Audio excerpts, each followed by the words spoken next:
This is Serafina and the Black Cloak, and I am going to start reading on page 184, which is in the middle of chapter 15. The men streamed out of the room to organize the search, all but poor Mr. Rossino, who remained behind, red-faced and upset. She frowned. Something wasn't right. She had planned to use the air vents to find a way to get down to the first floor and then make her way to the basement to rejoin her Paul, but now she had a different idea. She turned around, crawled quickly back to Braden's room. She stopped at the vent cover and listened. When she didn't hear Mrs. Vanderbilt's voice, she slowly cracked open the vent and peeked inside. Gideon stuck his nose into the crack and growled. Surprised, she recoiled, her back arching like a witch's best friend as she hissed at him. "It's me, you stupid dog. I'm on the good side, remember? At least I think I am," she thought, remembering Mr. Pratt's comment about the evil nature of creatures of the night. Gideon stopped growling and stepped back, his face happy with relief and his little tail nub wagging. "Serafina," Braden said excitedly as he pulled her out of the vent. "Where'd you go? You were supposed to wait for me in there, not crawl away. You'll get lost in all those passages. They're endless." "I wasn't going to get lost. I liked it in there." "You have to be careful. Didn't you hear my aunt say that another boy's gone missing? Your uncle is organizing a search party." "How do you know that?" "Do you know what the Russian word otis means?" she asked abruptly, ignoring his question. "What?" "Otets, or the word batya. What do those words mean?" "I don't know. What are you talking about?" "Do you know anyone who speaks Russian?" "Mr. Rossino." "Besides him?" "Mr. Thorne." "Definitely besides him. Anyone else?" "No, but we do have a library." "The library," she said. That was a good idea. "Can we go?" "You want to go to the library now? What for?" "We need to look something up. I think it's important." She and Braden crawled rapidly, one behind the other, through the secret passages of the house. For all his talent in befriending animals and his other good qualities, Braden sounded like a herd of wild boars trampling through a passage. "Shh," she whispered quietly. "All right, little Miss Soft Paws," Braden retorted and urged her forward with a push of his head. "Just keep moving."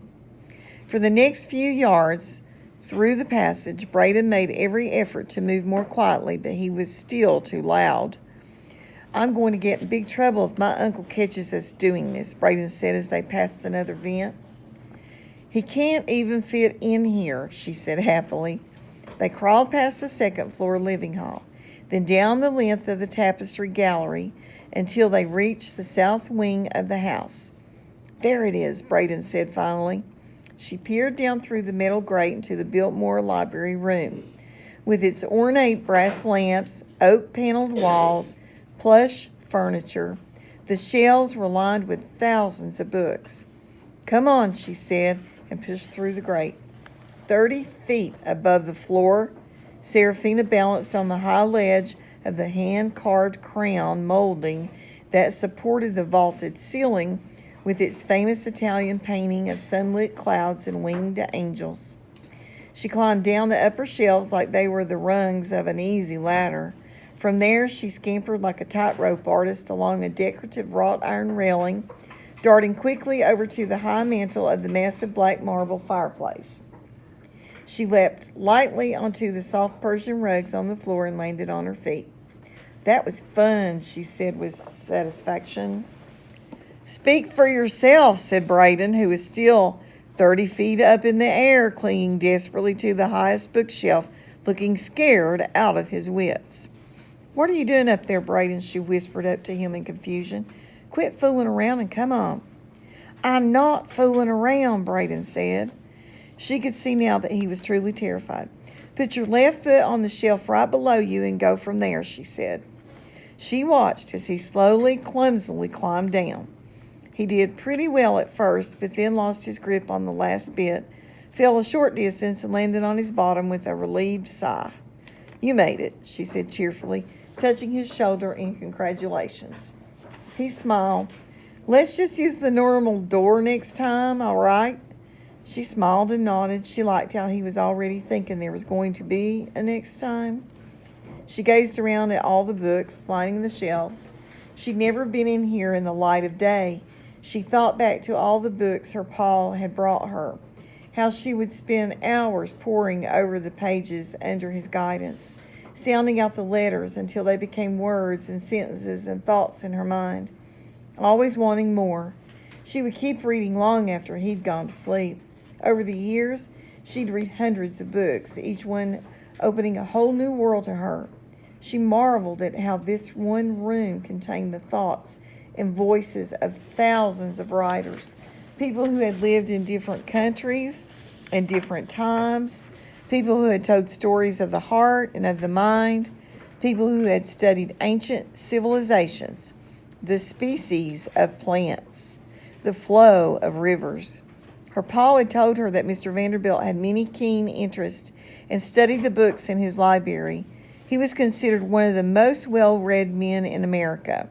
As she looked around the room at all the leather-bound tomes, the intricate knickknacks on the tables, the inviting soft furnitures, it felt like she could spend hours here just exploring and reading and taking afternoon naps.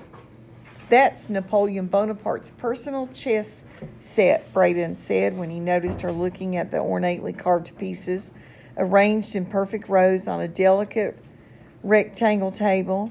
She didn't know who Napoleon Bonaparte was, but she thought it would be great fun pushing the beautiful pieces off the edge of the table and watching them fall to the floor. "What's that?" she asked, pointing to a small dark oil painting in a wooden frame sitting on one of the tables among a collection of other items. The painting was so faded and worn that it was difficult to make out, but it appeared to depict a mountain lion stalking through the undergrowth of a forest. "I think it's supposed to be a catamount," Braden said, looking over her shoulder. "What's that?" "My uncle said that years ago the local people used to use the phrase cat of the mountains, but over time it was shortened to a cat at the mountains, and then eventually became catamount." As Braden spoke, she leaned close to the painting and tried to make out the details. It was difficult to tell, but the shadow of the cat looked weird and all jumble in the bushes behind it. It almost seemed like the lion was casting the shadow of a human being.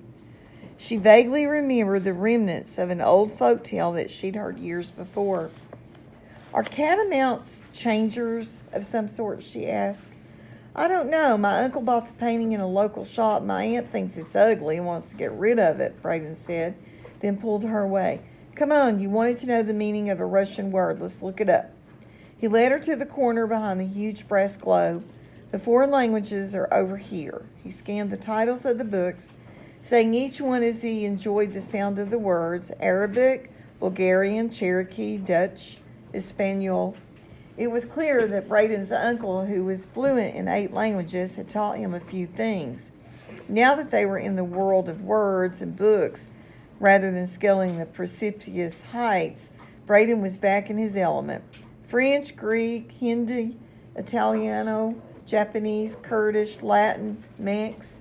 "I like the sound of that one," Serafina interjected. "Some sort of old Celtic language, I think," Braden said before continuing. "Norman, Ojibwa, Polish, Quechua, Romanian." "Got it. Here it is. Russian." "Great. Look up the word Otets.